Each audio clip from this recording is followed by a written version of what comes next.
Младите не сакаат да ги валкаат рацете со глина, да прават бардачиња, садови кои ќе се користат во домакинствата, а камоли да внесат новини во овој стар традиционален занает кој со текот на годините ги губи своите наследници.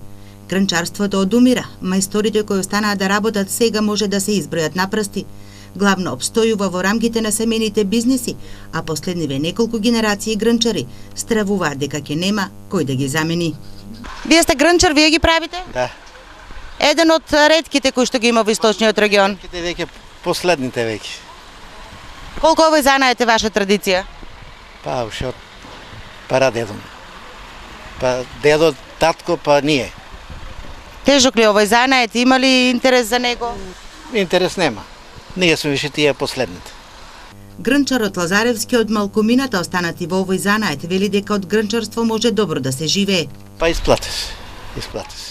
Како да ги анимираме младите да го научат овој занает? Па сега све е ни на желба.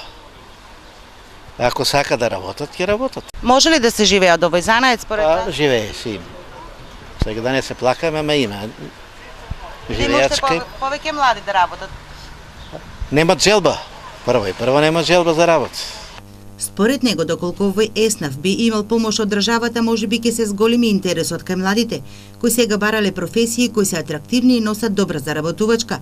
Од Агенцијата за вработување во Штип потврдуваат дека за грнчарскиот занает нема интерес кај младите. Повеќе биле заинтересирани за занаетите на модерното време, како фризери, козметичари, дури и пекари, но не и да станат грнчари.